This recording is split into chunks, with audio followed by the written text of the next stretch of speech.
based on this dirty bit towards the front, clean bit towards the back.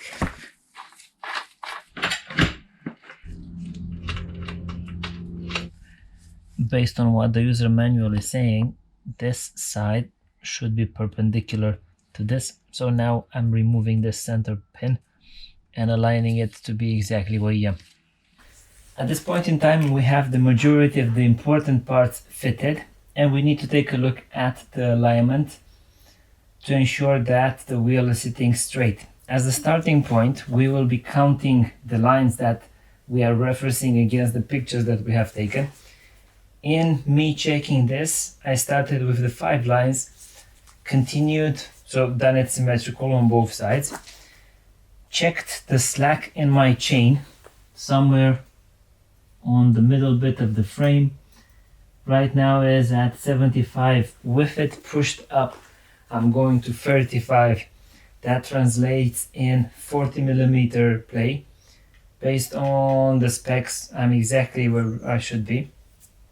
Now, taking that in account, we measure, because I really want it to be as accurate as possible, I've measured one more time the distance between the metal side and the flat part of our main holder.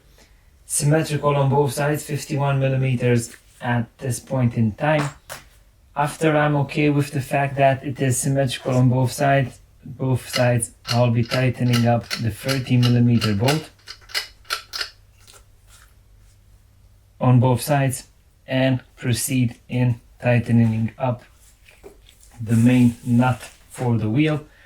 Based on the service manual, based on the user manual, the torque setting for this one should be 100 Newton meters.